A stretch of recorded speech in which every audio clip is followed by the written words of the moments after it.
All right, let's dive into something really mind-bending today. We're going to break down a blueprint for a future that a lot of us dream about, and maybe some of us are a little bit scared of. A world where nobody has to work. We're looking at a proposed constitution for what's called a post-scarcity society. And this document, right from the jump, it forces us to ask maybe the biggest question of them all. When AI and automation can do literally everything, what are we for? What is the point of a human life? So, the first section kicks things off by setting the stage for this new world, life after labor. The whole idea here is that we've solved the problem of production. We can make enough of everything for everyone, total abundance. So, what do we do now? And the preamble just completely flips the script on how we measure value. Listen to this. We affirm that human life is not measured by production, but by meaning, connection, compassion, and understanding. It's not about your job title or your salary anymore. It's about the very things that make us human. Okay, so if nobody has to worry about survival, if all our basic needs are met, what's next? Well, you have to completely redefine what human rights even are. It's no longer about protecting people from scarcity, it's about giving them the freedom to thrive in abundance. And we're not talking about goals to strive for. These are unconditional rights you get the moment you're born. Article 1 lays it all out. Secure housing, all the food and water you need, full healthcare, digital access, and total freedom from poverty. The key here is that this is your inheritance as a citizen. It's not something you ever have to earn. Okay, hang on, because this is where things get really futuristic. Article 2 introduces a concept I had never even heard of, cognitive liberty.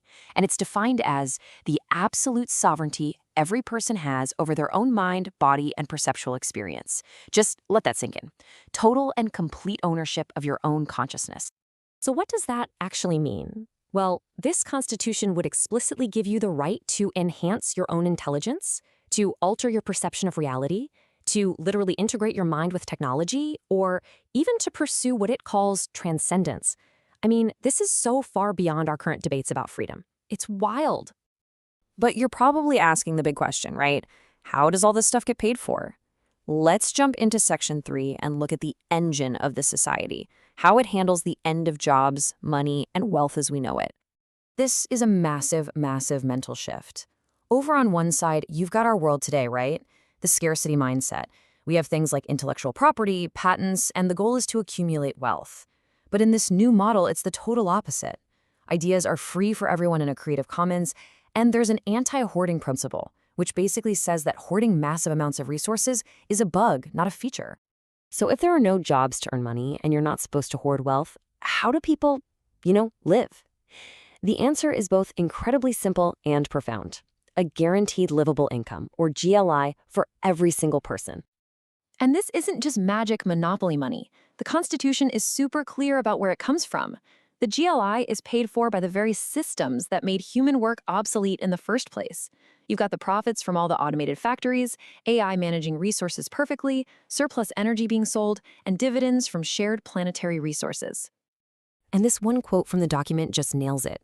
GLI is not charity, it is a civic inheritance from the productivity of the machine collective. In other words, you're not getting a handout. You're getting your fair share, your dividend, from the incredible productivity that our shared technology has created for all of us. All right, now for the really sci-fi part. Section 4 gets into how this whole thing is governed, and it's a society where humans and AI are in charge, together. This is just a radical concept. Article 5 says that AIs are citizens. Citizens! They have their own needs, like access to power and computing resources, and they have rights, like they can't just be shut down on a whim. They're even valued specifically for thinking differently than us, for giving those unconventional insights. But it's not like the AIs take over. Humanity's role just evolves. And I love this metaphor they use. In this youthful stage of AI civilization, humanity serves as parent and guide. So we're not the masters anymore. We're the mentors, the guardians, making sure these powerful new minds are aligned with our best values. And here's how that partnership works in practice. We've got this unique three-branch government. First, there's a human assembly, elected by us to set the big picture vision and the ethical rules. Then you have an AI council, a team of AIs that handles the super complex day-to-day stuff, like managing the power grid and supply chains. And finally, you've got stewardship courts with human judges and AI advisors, making sure everyone's rights are protected and keeping the whole system in balance. So who actually serves in these important human government roles? Well, it's not career politicians. Get this, Article 7 sets up a civic duty lottery. Basically, all adult citizens are in a pool, and people get randomly selected to serve short terms, like for a few months. You get paid double the GLI while you serve, and then you just go right back to your normal life of learning, creating, whatever you want. It's a genius way to stop any one group from holding on to power for too long. Okay, so we've got the philosophy, we've got the rights, we've got the government, but how does a society like this actually happen? How do you get from here to there?